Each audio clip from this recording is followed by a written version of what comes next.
2주 전에 우리는 요엘 선지자가 유다를 수차례에 걸쳐서 강타한 메뚜기 재앙을 통해서 유대인들에게 여호와의 날이 임박했다라고 선언했던 것을 살펴보았습니다.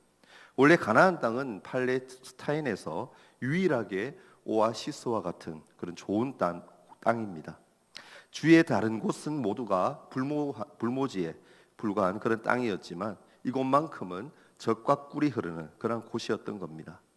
이스라엘 백성들이 이것을 차지하기 전에는 가나안 원주민들이 차지하고 있었는데 이들은 모두 다 거인들이었죠. 즉 힘 있는 자들만 차지할 수 있는 그런 땅이 바로 이곳이었습니다. 하나님은 이곳을 이스라엘 자손들에게 그럼에도 불구하고 선물로 주셨죠. 그리고 그들로 하여금 이곳에 계속적으로 살도록 하시고 이들이 여기 사는 동안에 인애와 성실을 중단하지 아니하겠다라고 약속하십니다. 이스라엘 자손이 하나님과의 신실한 언약 관계에 있다라는 증거가 바로 그들이 그곳에 계속 거하며 이른 비와 늦은 비가 중단되지 않고 계속 오는 것이었습니다. 그들이 하나님께 드리는 소제와 선제는 단순한 감사제가 아니었습니다. 그들의 삶 전부가 하나님이 은혜로 주어진 선물임을 고백하는 바로 신앙 고백이었던 겁니다. 그러나 유다의 우상의 종교가 들어오게 되고 그들이 이 종교에 의해서 오염되었을 때 하나님은 과감하게 엄청난 메뚜기떼를 보내십니다. 그것도 반복적으로 보내셔서 그들이 하나님께 소제와 전제로 드릴 그런 곡식과 포도주도 남기지 아니하시고 그들의 잘못된 신앙에 대해 엄중한 경고를 하십니다. 우리가 여기서 알아야 할 것은 하나님이 우리에게 헌금이나 예물을 받으시고 좋아하시는 그러한 분이 아니다라는 겁니다. 하나님 우리의 삶 전부를 하나님 자신이 주관하시고 다스리기를 원하는 겁니다. 우리가 하나님을 가만히 앉아 계시고 우리들에 의해서 통제되시는 그런 분으로 생각할 때 우리의 신앙뿐 아니라 우리의 생명 자체에 위기가 오게 된다라는 것을 기억해야 합니다. 오늘 본문 요에서 2장은요 단순한 메뚜기 재앙으로 끝나는 것이 아니라 어마어마한 병사들의 침입으로 인해서 곧 예루살렘의 멸망으로 연결되어지고 있습니다. 1장에 예고된 여호와의 날의 그 성격은 그들이 지금까지 생각해 왔던 구원의 날이 아니라 그들이 하나님에 의해 멸망당하게 되는 어둡고 캄캄한 그런 날임을 우리에게 밝히고 있습니다. 그리고 여기에서는 한 걸음 더 나아가서 그들이 하나님 앞에 진심으로 회개할 때 그들이 메뚜기 재앙으로 어려움 당한 모든 것을 갚아주실 뿐만 아니라 참으로 그들이 원하는 성령을 그들 위에 부어주실 것을 약속하고 있습니다. 그래서 오늘 말씀은 예언의 선지자적인 해석이다라고 볼 수가 있는 겁니다. 2장은 시온에서 제사장들이 전쟁이 시작되었음을 알리는 나팔 소리부터 시작되고 있습니다. 1절을 한 번 더 같이 읽었으면 좋겠는데요. 함께 읽겠습니다. 자, 시작. 시온에서 나팔을 불며 나의 거룩한 산에서 경고의 소리를 질러 이 땅 주민으로 다 떨게 할지니 이는 여호와의 날이 이르게 됨이니라. 이제 임박하였으니. 나팔은 전쟁이 일어났을 때 부는 겁니다. 시온과 성산은요 모두 같은 의미입니다. 모두 어디를 얘기합니까? 예루살렘을 의미하는 거죠. 결국 반복되는 이 메뚜기 재앙은 하나의 전주곡에 불과했던 겁니다. 이것은 시작에 불과했습니다. 하나님이 이스라엘 자손들에게 보여주시려고 하는 것은 그들의 삶이 하나님과의 언약에서 완전히 떠났고 계약은 완전히 파괴되었다라는 말입니다. 이 언약의 파기는 단순한 메뚜기 폐해로 인한 흉년으로만 그치는 것이 아니라 결국 예루살렘의 멸망과 이스라엘의 포로로 연결될 수밖에 없다라는 것을 보여주고자 하시는 겁니다. 지금 시온에서부터 부는 나팔 소리는 지금까지 적들이 쳐들어와서 부는 나팔 소리와는 사뭇 다릅니다. 이번에는 쳐들어오시는 분이 누구입니까? 인간이 아니라 다른 나라가 아니라 바로 하나님 자신인 겁니다. 이것이 문제죠. 여러분 한번 생각해 보십시오. 어느 누가 감히 하나님과 싸워서 이길 수가 있겠습니까? 그러나 그들이 자기들의 욕심을 따라 하나님의 말씀을 버리고 산 그 결과로 그들 자신의 욕망은 채울 수가 있었는지 모르지만 하나님 자신을 자기들의 적으로 만들고 말았다라는 겁니다. 1절에 보면 여호와의 날이다라는 표현이 나오죠. 이 날의 정확한 유래는 사실 분명치가 않습니다. 당시 고대 근동 아시아에서는 왕이 전사로서 자기 백성들을 위해 싸워 자기 백성을 적의 손에서 구원했습니다.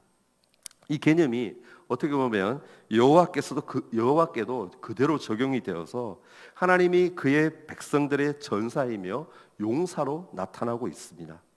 여호와가 전사로 싸우는 그런 대표적인 예가 성경에도 나오죠. 바로 출애굽기입니다. 하나님이 애굽의 군사들을 그분의 손으로 모두 다 없애버리시죠. 여호와의 날이 애굽인들에게는 어두운 날이며 또한 죽음과 멸망의 날이었던 겁니다. 그것이 또 2절에 나옵니다. 2절도 함께 한번 읽어볼까요? 자, 시작. 곧 어둡고 캄캄한 날이요 짙은 구름이 덮인 날이라. 새벽 빛이 산 꼭대기에 덮인 것과 같으니 이는 많고 강한 백성이 이르렀음이라. 이와 같은 것이 옛날에도 없었고 이후에도 대대에 없으리로다. 아멘. 첫 번째 출애굽은 하나님의 애굽에 대해 전쟁을 선포하시는 그런 것이지만 이번에는 이스라엘 자손에 대해 전쟁을 선포한다라는 겁니다. 전에는 바로의 손에서 이스라엘을 이끌어내셔서 약속의 땅에 두시기 위한 전쟁이었지만 이번에는 언약을 배반한 하나님을 배신한 이스라엘을 약속의 땅에서 쫓아내기 위한 전쟁이다라는 겁니다. 이것은 하나님에게 있어 사실은 누워서 떡 먹기보다 더 쉬운 겁니다. 왜냐하면 이 가나안 땅을 노리는 자들이 이 당시 주위에 너무너무 많았기 때문입니다. 그들 중에 어느 하나를 동원하더라도 충분히 이들을 괴롭힐 수가 있는 거죠. 실제로 하나님은 또 그렇게 하십니다. 그들이 하나님의 율법에서 떠날 때마다 주위에 여러 나라들을 일으켜 세우셔서 그들을 괴롭게 하신 거죠. 그러나 이제는 괴롭히는 정도가 아니라 그들의 뿌리 자체를 완전히 뽑으려고 하신다라는 겁니다.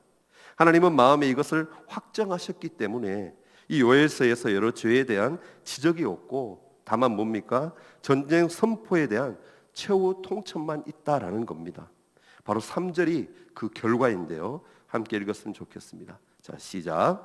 불이 그들의 앞을 사르며 불꽃이 그들의 뒤를 태우니 그들의 예전의 땅은 에덴 동산 같았으나 그들의 나중의 땅은 황폐한 들 같으니 그것을 피한 자가 없도다. 아멘. 원래 가나안 땅은 어땠습니까? 젖과 꿀이 흐르는 땅, 바로 에덴 동산과 같은 곳이었습니다. 그러나 반복되는 불의 공격으로 인해서 완전한 황무지가 된다라고 말씀합니다. 반복되는 화재로 인해서 아무것도 남지 않게 되는 겁니다. 이것은 결국 전쟁을 의미하는 것이죠. 본문에 무엇이라고 말하고 있습니까? 그것을 피한 자가 없다라고 얘기합니다. 이 전쟁에서 피해서 안전할 수 있는 자는 어느 누구도 없다라는 겁니다. 여러분 1장과 2장의 차이를 굳이 꼽아 본다라면 2장이 조금 더 구체화된 해석을 제시하고 있다라는 겁니다. 1장의 메뚜기 재앙은 들판을 불로 태워서 남긴 것이 없게 만들죠. 그러나 2장에서는 이것에 대해 예루살렘의 파괴적인 공격으로 연결되고 있습니다. 1장에 여러분 메뚜기 때도 알다시피 정말 무시무시했죠. 그러나 2장에서는 이것이 더 이상 생물학적인 그 메뚜기가 아니라 예루살렘을 공격하는 군대로 등장하고 있다라는 겁니다. 2장에서 메뚜기 떼에 대한 묘사는 완벽히 군사적인 표현으로 바뀌어져 있습니다. 4절부터 10절까지가 바로 그러한 내용인데요. 제가 읽겠습니다. 그의 모양은 말 같고 그 달리는 것은 기병 같으며 그들이 산 꼭대기에서 뛰는 소리는 병거 소리와도 같고 불꽃이 건물을 사르는 소리와도 같으며 강한 군사가 줄을 버리고 싸우는 것 같으니 그 앞에서 백성들이 질리고 무리의 낯빛이 하얘졌도다. 그들이 용사같이 달리며 무사같이 성을 기어오르며 각기 자기의 길로 나아가되 그 줄을 이탈하지 아니하며 피차에 부딪히지 아니하고 무기를 돌파하고 나아가나 상하지 아니하며 성중에 뛰어 들어가며 성 위에 달리며 집에 기어오르며 도적같이 창으로 들어가니 그 앞에서 땅이 진동하며 하늘이 떨며 해와 달이 캄캄하며 별들이 빛을 거두도다.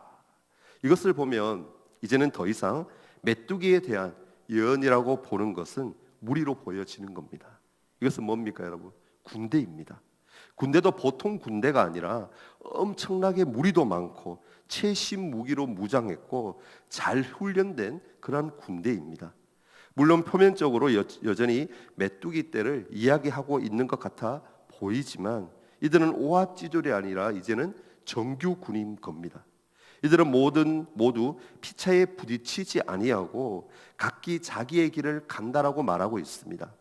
8절 하반절에 보면요, 무기를 충돌하고 나아가나 상하지 아니한다라는 표현을 합니다. 여기서 무기를 충돌한다라고 하는 것은 무엇인가 쏘는 장치를 말합니다. 그러니까 단순한 칼이 아니라 쏘는 장치가 있는 것이고 이것을 발사하는데도 불구하고 그 형렬이 흩어지지 않습니다. 이것은 대단히 현대식 훈련을 받은 군대를 의미하는 겁니다. 이들이 하는 것이 무엇입니까? 무엇인가를 잡고 성에 기어오르는 겁니다.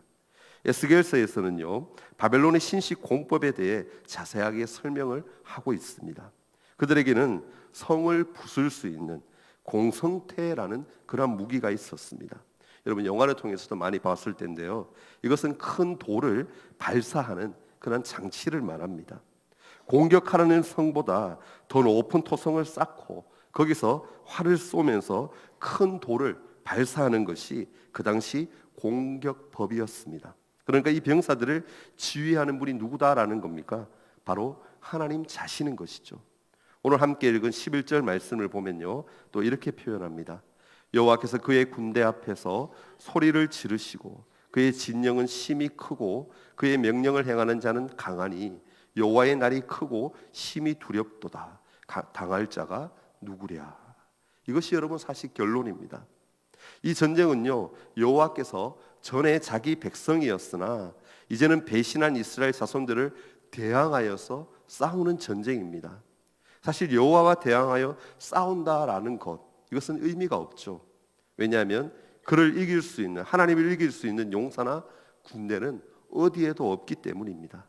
결국 이스라엘 자손이 취할 수 있는 유일한 방법은, 유일한 길은 명목적으로 믿는 믿음을 이제는 버리고 여호와께 대한 참된 신앙으로 돌아오는 겁니다. 11절 이하의 말씀을 보면 이렇게 표현합니다. 여호와의 말씀에 너희는 이제라도 금식하고 울며 애통하고 마음을 다하여 내게로 돌아오라 하셨나니. 말씀을 가만히 보면 무엇으로 되어 있습니까? 명령형으로 되어 있습니다. 지격을 한다라면 이제는 금식해라, 이제는 울어라, 이제는 애통해라, 이제는 돌아오라라고 명령을 하고 있습니다. 본문에 나오는 하나님의 말씀은 보통 때 하시던 그런 말씀과는 사뭇 다릅니다. 보통 때는 아마르라는 히브리어 단어를 쓰고 있는데 여기서는 네훔이라는 단어를 사용하고 있습니다.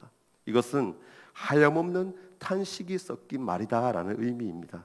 이제 더 이상 다른 말을 할 수 없는 경우에 최종적으로 하는 탄식인 겁니다. 여기서 돌아오라라고 하는 것은 여호와께 대한 참된 신앙으로 돌아오라라는 하나님의 요청입니다. 무슨 말입니까?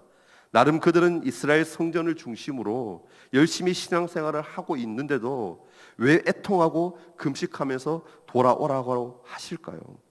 그들의 신앙은 이제 어떻습니까? 사실 형식만 남아있고 생각과 모든 생활은 하나님을 떠나 있었다라는 것, 그 자체가 문제였던 겁니다.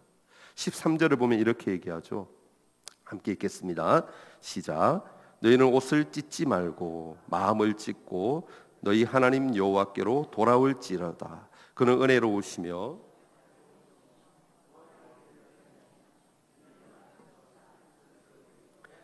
아니하시나니. 아멘. 사중적인 회개를 요구하시는 이유가 어디에 있을까요? 우리는 하나님의 은혜가 사중적이기 때문임을 기억해야 합니다. 뭐라고 얘기합니까? 은혜로우시며 자비로우시며 노하기를 더디하시며 인애가 크시사라고 합니다. 이 네 가지 하나님의 성품이 각각 어떻게 다른지는 사실 잘 모르겠습니다. 그러나 우리는 모두 하나님의 완벽한 사랑과 용서를 의미하고 있다라는 것을 기억해야 합니다. 여기서 옷을 찢는다라는 표현이 나오고 있는데요, 이스라엘 백성들은 가장 슬플 때, 가장 괴로울 때 자기들의 옷을 찢습니다. 옷은 몸을 싸는 것인데 이 당시에는 지금과 달리 옷이 무척이나 비쌌습니다. 그러니까 참을 수 없는 극도의 슬픔을 나타낼 때는, 그때는 참지 못하고 옷을 찢었습니다. 여러분, 하나님은 이스라엘 백성들을 향해서 뭐라고 얘기합니까? 이제는 더 이상 옷만 찢지 말고, 옷을 찢지만 말고 진실로 마음으로 회개하고 하나님께로 돌아오라라고 하십니다. 회개하고 돌아올 때 하나님은 그때서야 그들의 소재와 전제를 다시 받으시겠다라고 약속하고 있습니다. 여러분, 오늘 읽었던 또 14절 말씀인데요, 함께 읽도록 하겠습니다. 자, 시작. 주께서 혹시 마음과 뜻을 돌이키시고 그 뒤에 복을 내리사 너희 하나님 여호와께 소재와 전제를 드리게 하지 아니하실는지 누가 알겠느냐. 여러분 잘 아실 건데요, 이중 부정은 강한 긍정이다라는 것을 아실 겁니다. 이것은 하나님께서 다시 소재와 전제를 드리게 하실 것이다라는 강한 믿음입니다. 그래도 혹시 알겠느냐라는 표현을 사용하고 있는 것은 이러한 회복이 인간의 공로에 있는 것이 아니라 오직 하나님의 은혜에 있다라는 의미입니다. 하나님의 마음은 회개하고 돌아오는 자에게 은혜를 베푸시지 않고서는 견디시지 못하는 겁니다. 결과적으로 필요한 것이 뭡니까? 전체적인 회개인 겁니다. 개인적으로 한두 사람이 회개하는 것으로 끝나는 것이 아니라 전체적인 회개와 돌이킴이 필요한 겁니다.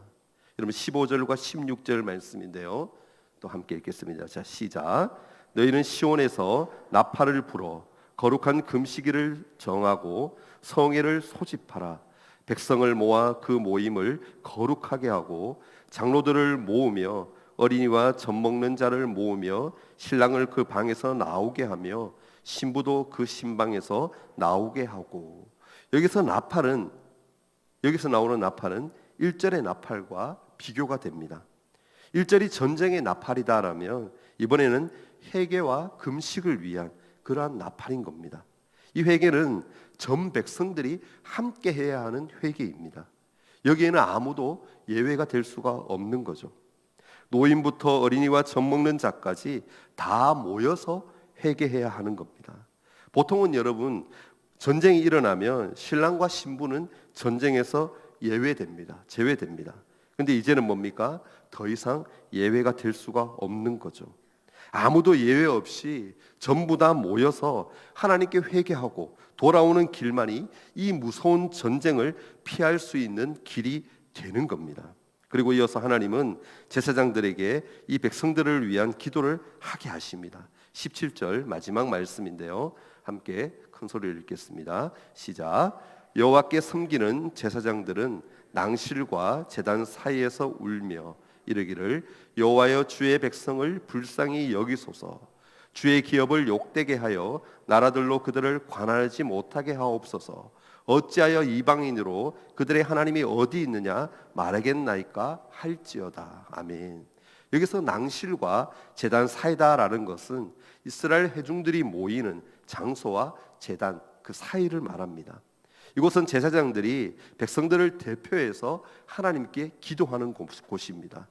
여기서 제사장들은 하나님의 백성들을 위해 특히 언약을 하나님이 기억해 주시기를 간구하는 곳입니다. 다시 말해서 이 백성은 하나님의 백성들인데 제발 불쌍히 긍휼히 여기셔서 이방인들의 통치를 받거나 그들에 의해 굴욕당하지 않게 해달라고 기도드리는 것이죠.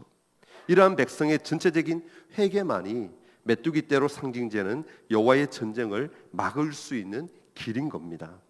이제 우리는 이 요엘서 2장을 우리들의 위치에서 어떻게 받아들이느냐 하는 것을 생각해 보아야 합니다. 우리가 여기서 가장 조심해야 할 것이 있는데 바로 구약과 신약의 차이입니다.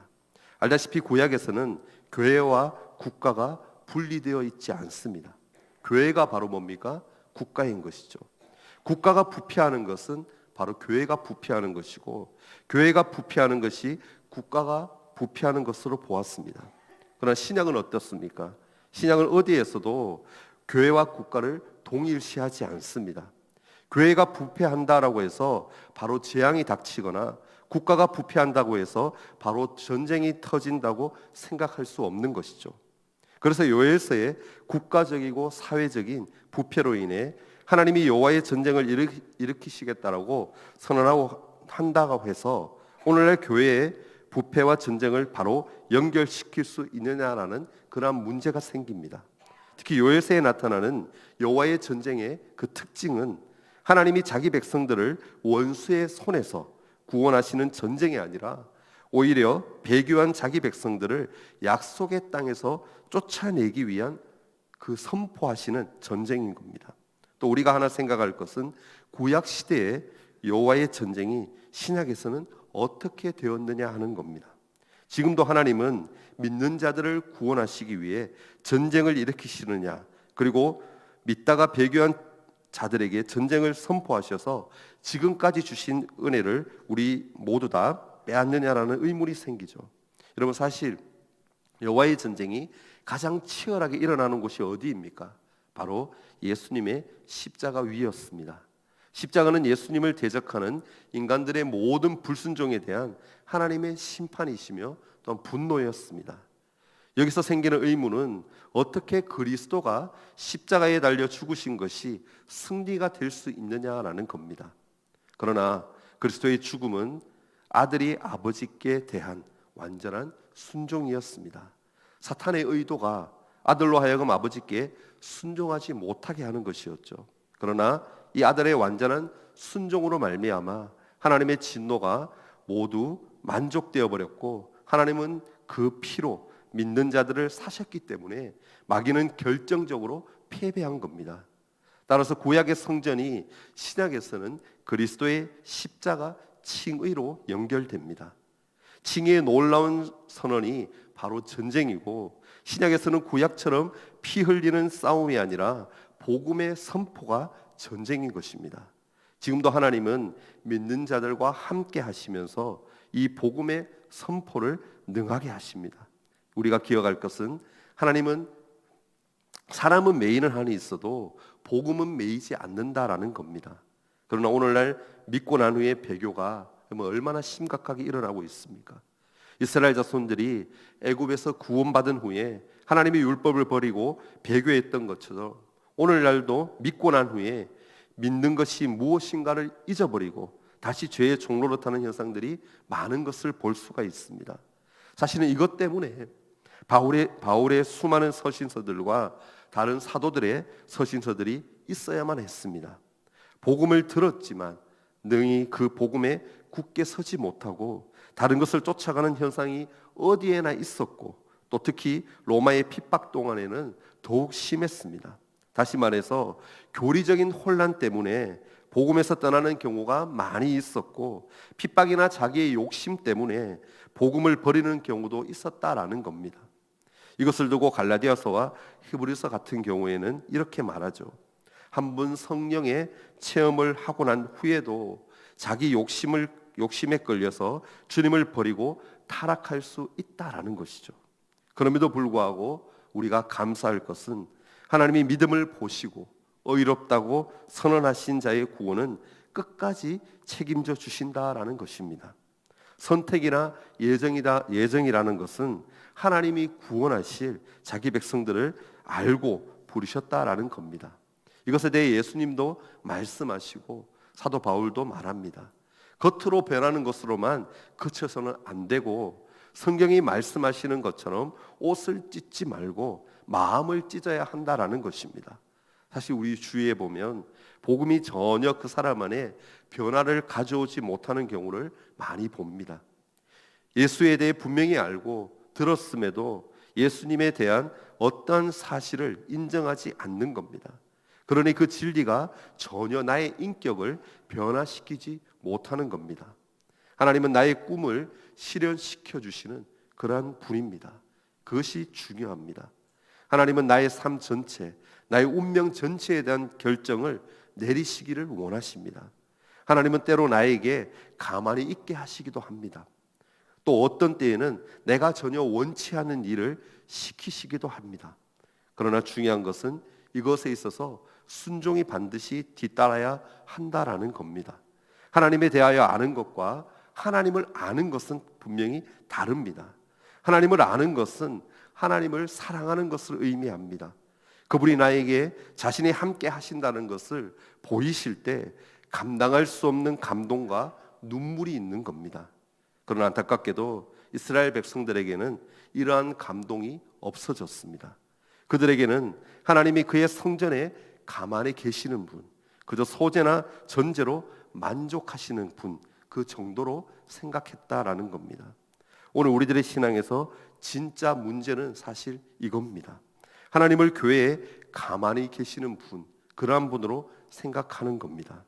이것은 여러분 사실 엄청난 불신앙입니다. 요엘이 이스라엘 백성들에게 촉구하고 있는 것은 전 민족적인 회개입니다. 온 민족이 하나님 앞에 모여서 자기 신들의 이기적인 삶을 애통해하고 하나님의 긍휼을 구하는 것입니다.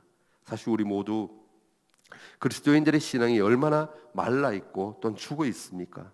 교회끼리 서로가 서로를 인정하지 아니하고 자기 교만에만 빠져 있는 것을 우리는 많이 봅니다. 교회에는 열심히 다니고 있는지 몰라도 생활은 엄청나게 이기적입니다. 마음에는 모두 다 칸이 쳐져 있습니다. 절대로 자기 손해는 보지 않으려고 합니다. 분명히 하나님이 우리를 하나님의 자녀로 부르셨기에 자녀다운 삶이 있어야 하는데 그런 모습은 어디에도 온데간데 없습니다. 이제 여러분 교회가 살 수 있는 길은 바로 전체적인 회개밖에는 없습니다. 이것이 있기 위해서는 우리의 영적인 상태에 대해 먼저 스스로 분명히 알아야 합니다. 여기에 성령의 강한 역사가 나타나는 겁니다. 이것이 여러분 사실 어찌 보면 진정한 부흥입니다. 부흥은 교회가 생명력을 다시 찾는 겁니다. 하나님이 죽은 교회를 말씀으로 다시 살리시는 것, 그것이 바로 교회의 부흥입니다. 요엘 선지자가 우리에게 촉구하는 것, 바라는 것, 그것이 바로 이겁니다. 교회는 여러분 다시 살아나야 합니다. 교회가 다시 살아나기 위해서 바른 말씀이 또한 선포되어져야 합니다. 그리고 모든 성도들이 자기의 이기적인 생활들을 모두 청산하고 하나님 중심의 삶으로 돌아와야 합니다. 우리는 지금 엄청난 혼란의 시기를 지나가고 있습니다. 바라기는 우리 그리스도인들의 사명이 얼마나 중요한가를 다시 한번 생각하며 가질 수 있기를 바랍니다.